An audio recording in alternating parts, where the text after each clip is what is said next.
Hello, everybody. Welcome to the Post Daily News Update for Monday, November the 15th. For all the Scorpios out there, including Too Cold. How are you, Wai? Oh, is it that horoscope? Okay. It is, yes. Scorpios. Okay, cool. Are you big into horoscopes? Nope, not at all. But you just happen to know this one. Okay. I do, yes.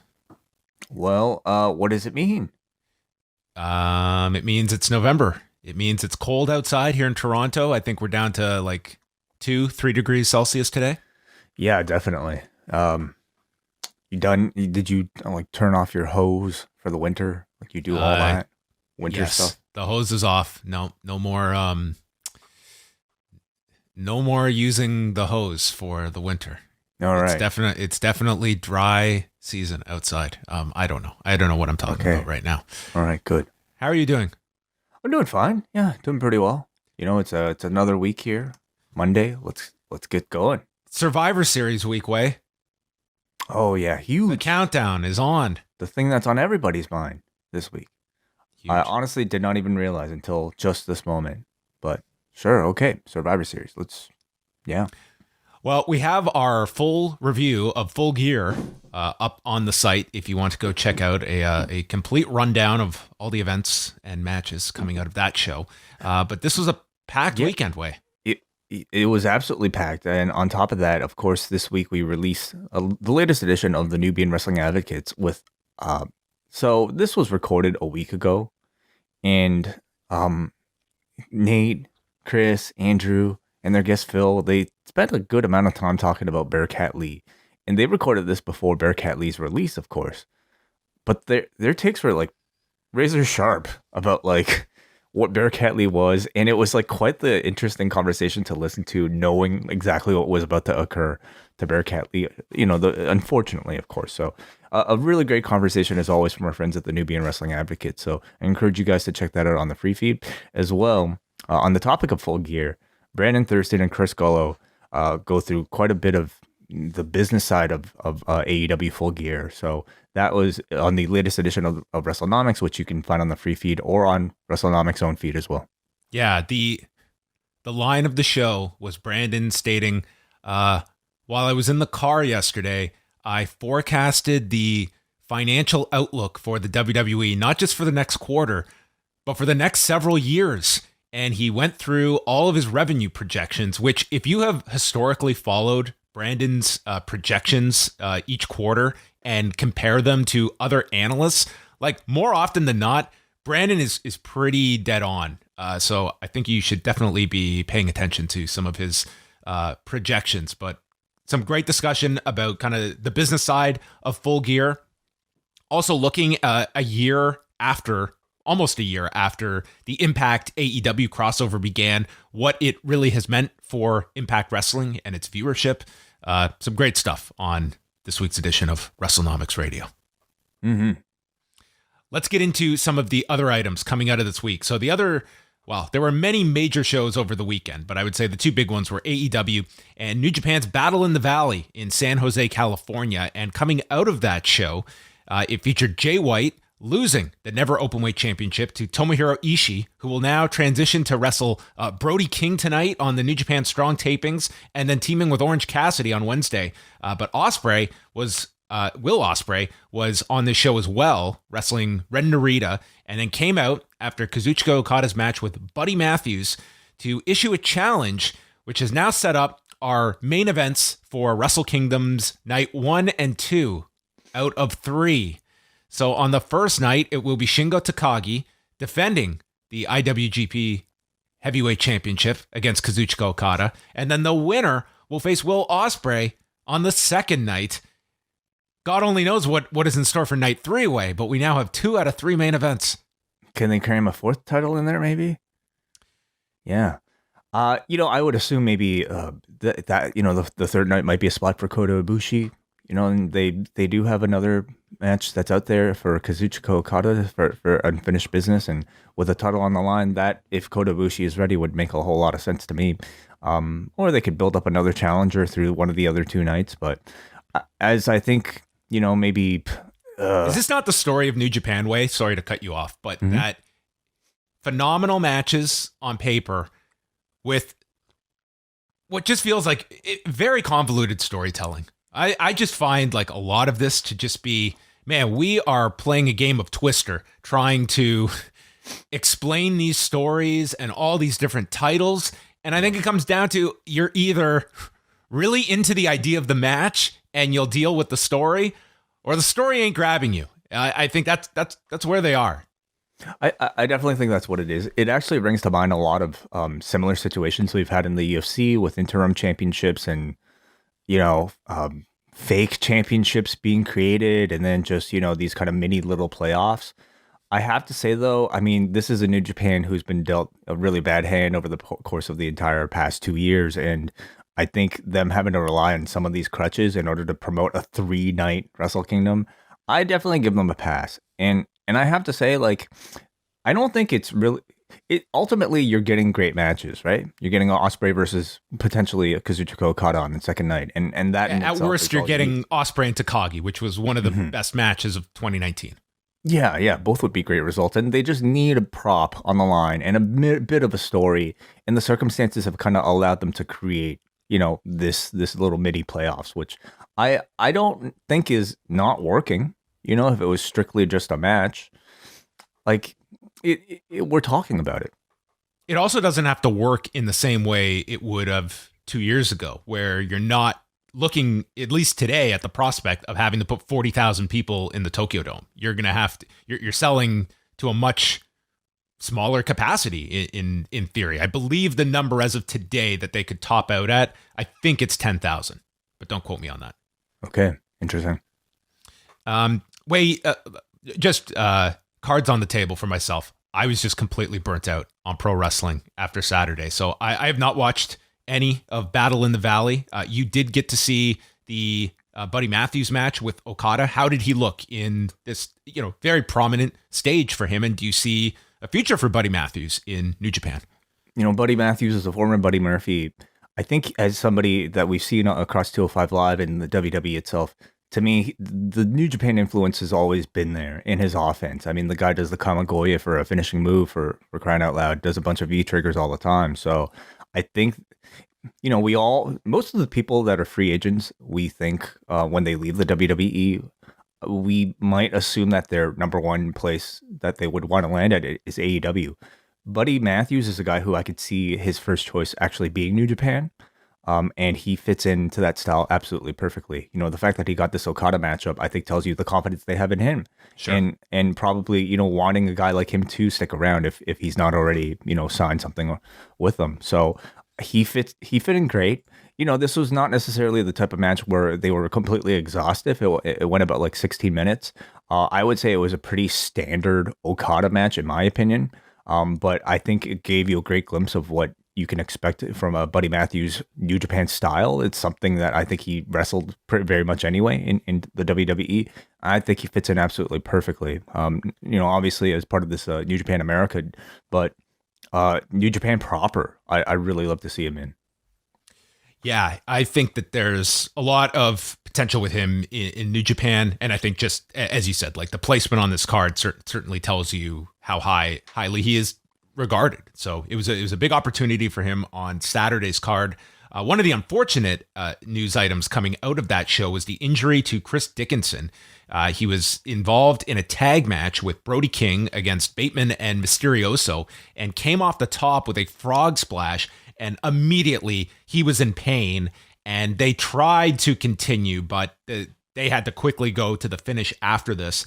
And while the specific injury has not been revealed, there's been speculation like hip-related injury, hamstring-related injury, but it looked pretty significant as he was, nursing this injury in real time. And New Japan has put out a statement that he is off of tonight's Strong tapings, which are taking place in Riverside, California. So obviously wishing him a full and quick recovery, but it looked really bad on Saturday's show.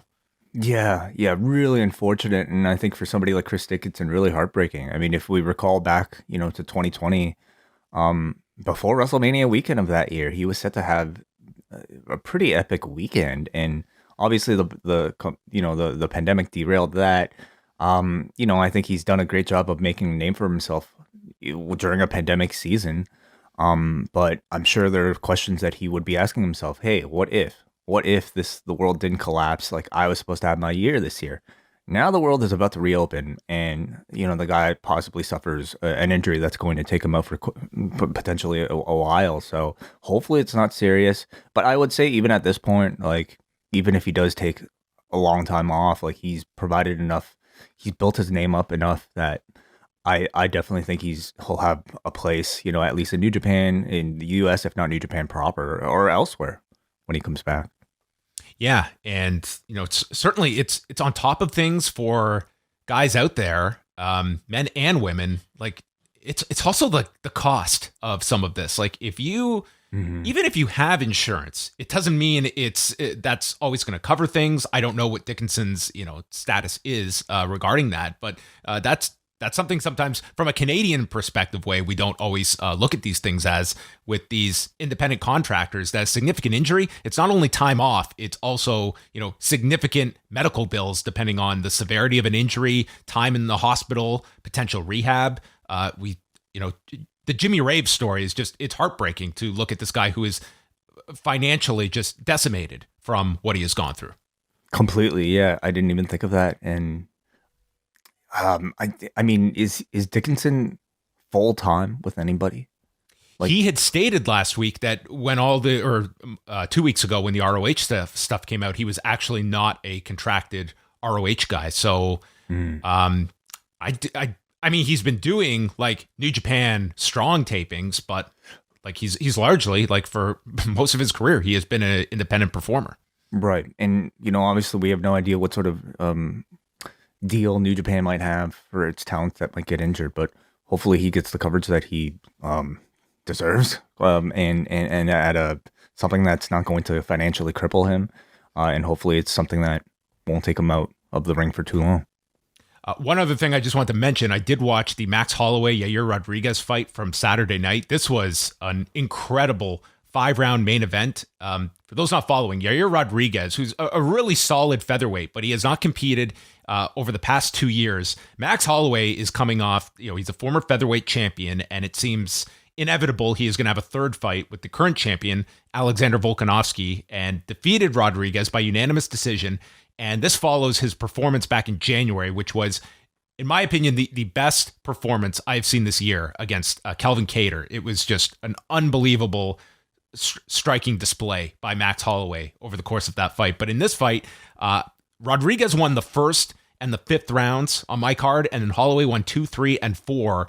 But this was just a unbelievable display by Max Holloway, who is maybe the trickiest stand-up fighter to deal with when you're taking into account the volume. He was also mixing in several key takedowns at different times, but Rodriguez was so tough in this fight. And if you saw the photos afterwards of his foot, like it literally looked like a balloon had taken over his foot after this fight. It was an incredible 5-round fight. And again, it probably sets up Holloway fighting Alexander Volkanovski for a third time, unless Holloway once again eyes going to 155 pounds, because this is a division that it largely has come down to it's Volkanovski, Holloway, and everybody else for the time being. But it's an excellent fight if you happen to miss it on Saturday from the UFC Apex.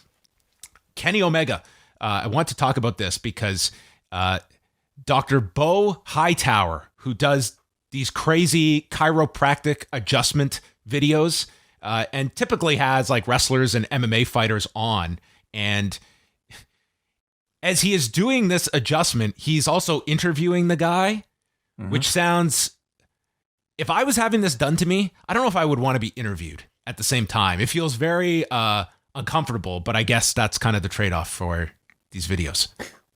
Well, I imagine like during his daily practice, or at least many chiropractors probably end up having conversations with their patients as they're going through, depending on the talkativity of the patient themselves. But I would hate this. I would just hate it. I hate the talk during the word. I've said this many times. It always happens to me with my dentist. It's like, I cannot physically have a conversation with you when I've got a tube in my mouth and you're talking to me. It drives me nuts. You don't have to tell me, man. I just went to a dentist this past week, and like, bless her. Like, I actually enjoy our interaction. I enjoy the conversation, but like, not while I'm getting my teeth done, and not when I'm being charged per unit of scaling.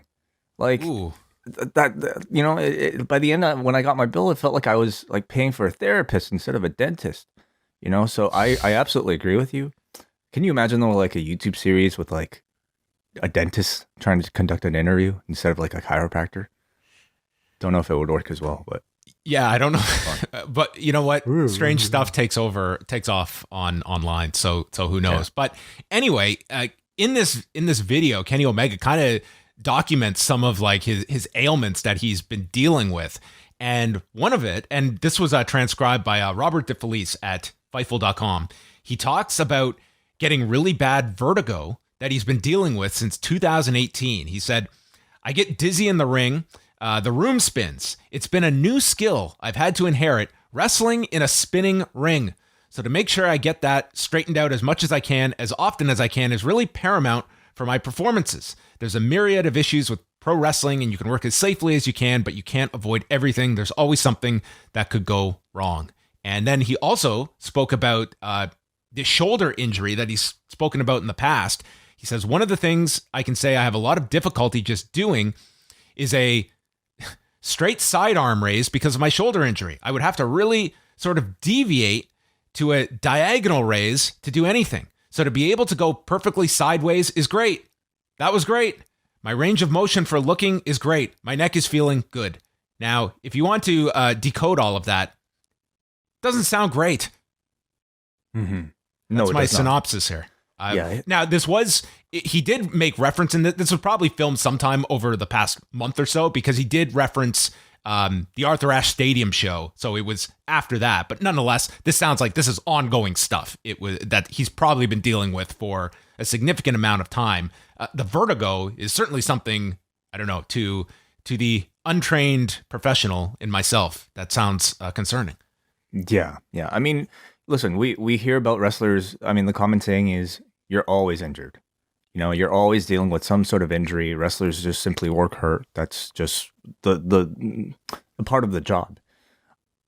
I suppose we, to the common fan, we don't know often what the extent of those injuries are. And certainly I don't think any of us think about, vertigo and bouts of spinning rooms and not being able to lift your arm all the way up and not being able to lift like, just, regular bar. Anyway, so it's certainly concerning, and all the more incredible that Kenny Omega managed to have the run that he has had as champion, and even prior to being champion, winning, whatever you want to think of the PWI, like topping the list demands a great deal of activity. And Kenny Omega has been one of the most active wrestlers throughout the entire pandemic, having incredible matches across various promotions.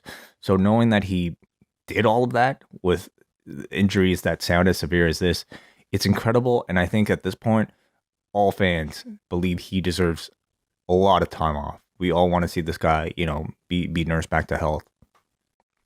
Yeah, I think after Saturday, you totally would encourage him to take that time off. If you're AEW, that from a strict standpoint, it's like, we want to have you at full strength, like go rehabilitate, take care of all of these nagging issues. And I mean, you can even work him into the show in other ways. But I think like an absence for some time will make a comeback that much more effective. And again, like we laid out on Saturday, there's many options on the table when he does come back. But it seems everything is kind of tailor-made now for like the way it played out with like the Bucks involved in the main event. It almost had that feel of, when Shawn lost the title to Austin, and then DX kind of goes on, only this time you can bring back Shawn for that feud that you didn't get to in 98.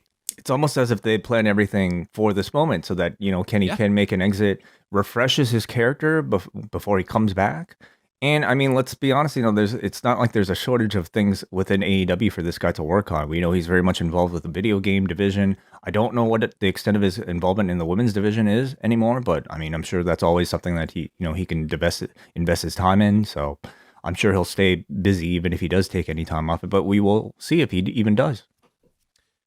Raw tonight. It's the go-home show before the Survivor Series. And Wai, here is your preview. It's not a question. WWE Champion Big E is fuming heading into Monday's Raw. After Kevin Owens ultimately came up short in last Monday's Raw main event against Seth Rollins due to an unfortunate countout, Owens launched a vicious assault on Big E. Does Owens blame the WWE Champion for the defeat? And how exactly will Big E respond to this unexpected attack? Find out live this Monday on Raw at 8/7 Central on the USA Network. That is your sell, Wai, for 3 hours tonight. I think we should start creating these previews not on how much information it really gives us, but how many words these poor people working on this website are able to create out of nothing. Like some poor person's job is to try to create a substantial, I don't know, 500, 600 word preview. I don't know how long that was, John, but like out of what they're given. And typically they're given nothing because they have no idea what's to come. So anyway, I give that one maybe a 7 out of 10. All right. And on that note, we will wrap things up. We are back tonight with Rewind to Raw live at 11:15 p.m. Eastern Time for Double, Ice Cap, and Espresso members of the Post Wrestling Cafe. And that wraps up your post daily news update for November 15th.